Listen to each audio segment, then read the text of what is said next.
समय से पहले बच्चा हो गया, मान लो 7 मंथ पे हो रहा है या 8 मंथ पे हो गया, हम उससे कैसे अवॉइड कर सकते हैं या हम किस तरीके से हमारा गेस्टेशनल पीरियड एडिक्वेट कर दें कि जहाँ पे हमारा बेबी थोड़ा हेल्दी हो, बेबी का वेट 2.5 kg से अबव हो। देखिए, प्री टर्म लेबर या प्री टर्म डिलीवरी के कई रीजंस होते हैं। हम आज 1-2 रीजंस पे बात करेंगे, लेटर ऑन हम और रीजंस पे बात करेंगे। सबसे पहले, कई बार हमारे पास पेशेंट आते हैं, रिपीटेड सेकेंड ट्राइमेस्टर डिलीवरीज होती हैं, तो उसके अंदर मोस्ट कॉमन कॉज जो होता है वो सर्वाइकल इनकॉम्पिटेंस। सर्वाइकल इनकॉम्पिटेंस मतलब जो बच्चेदानी का मुंह होता है उसे हम सर्विक्स कहते हैं, और कई बार उसकी लेंथ छोटी हो जाती है। वो बाय वर्च्यू ऑफ नेचर ही होती है, ऐसा नहीं है कि उसकी मतलब बच्चेदानी छोटी है इसलिए ऐसा हो रहा है, ऐसा कुछ नहीं है। किसी किसी की सर्वाइकल इनकॉम्पिटेंसी रहती है कि वो इतनी प्रेगनेंसी को होल्ड नहीं कर पाते और छोटी होने लगती है और धीरे धीरे उसका मुंह खुलने लग जाता है बच्चेदानी का।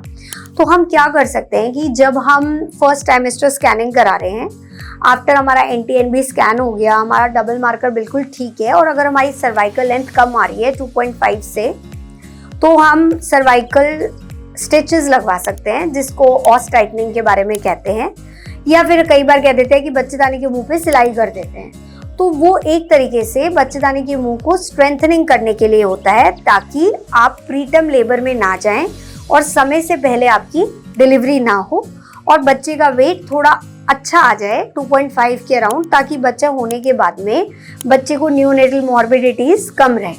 ये तो एक रीजन है। एंड सर्वाइकल ऑस टाइटनिंग के बारे में हम थोड़ा सा आज बात करेंगे। ये कोई बहुत कॉम्प्लिकेटेड प्रोसीजर नहीं होता। इसके अंदर यूजुअली डॉक्टर जो होता है वो आपको एक एनेस्थेटिक डॉक्टर की हेल्प से बेहोश करता है और बच्चेदानी के मुंह पे स्टिचेस लगा देता है। यूजुअली कुछ लोग 24 से 48 आवर्स हॉस्पिटल में एडमिट भी रखते हैं। अगर आपको कोई दिक्कत नहीं होती तो विथ फ्यू मेडिसिन आपको प्रिस्क्राइब करी जाती है other than iron and calcium, और आपको घर भेज दिया जाता है। हम पेशेंट को ये बोलते हैं कि आपको थोड़ा रेस्ट करना है, आप हैवी वर्किंग नहीं करेंगे, इंटरकोर्स आप अवॉइड करेंगे, ट्रैवलिंग आप अवॉइड करेंगे, और अगर आपको कोई भी दिक्कत हो, जैसे ब्लीडिंग हो, या कई बार स्टिच लगने के बाद में भी किसी को दर्द चालू हो जाते हैं, या फिर कई बार ब्लीडिंग होने लगती है, कई बार ड्यू टू लेबर में चला जाता है पेशेंट, तो उसकी वजह से पानी छूट जाता है, ऐसी कंडीशन में आपको आके मिलना होता है डॉक्टर से। कई बार ये प्रोसीजर सक्सेसफुल हो सकता है, कई बार डिस्पाइट ऑफ ऑस टाइटनिंग किसी और रीजन से पेशेंट अगर लेबर में चला गया है, तो जाने के बाद में आपकी जो स्टिचेस हैं वो डिलीवरी रोक नहीं सकते। स्टिचेस सिर्फ एक प्रिवेंटिव मेजर है कि आपकी जो बच्चेदानी जैसे जैसे बढ़ेगी तो नीचे जो बच्चेदानी का मुंह बाय वर्च्यू इनकॉम्पिटेंट हो रहा है उसको थोड़ा स्ट्रेंथनिंग कर देता है। तो हम ऑस टाइटनिंग अगर आपको डॉक्टर प्रिस्क्राइब करता है कि आपको स्टिचेस लगाने हैं तो आपको लगवाने चाहिए।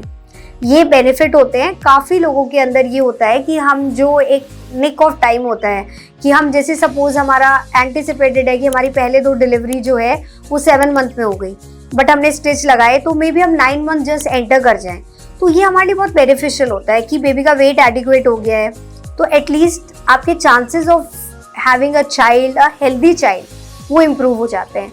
तो हमने आज एक मेजर कॉज पढ़ा है कि प्री टर्म लेबर हम कैसे प्रिवेंट कर सकते हैं। अमूमन आपको हिस्ट्री मिलेगी कि सेकेंड ट्राइमेस्टर में अबॉर्शन हुआ है या सेकेंड ट्राइमेस्टर में डिलीवरी हो गई है, उसका वन ऑफ द रीजन जो होता है वो सर्वाइकल इनकॉम्पिटेंस होता है। और इसके अंदर अगर डॉक्टर आपको स्टिचेस प्रिस्क्राइब कर रहा है तो आप स्टिचेस लीजिए, साथ में थोड़ा सा प्रिकॉशनरी ध्यान रखिए, एंड होपफुली आप एक हेल्दी बेबी को डिलीवर कर पाएं। Thank you.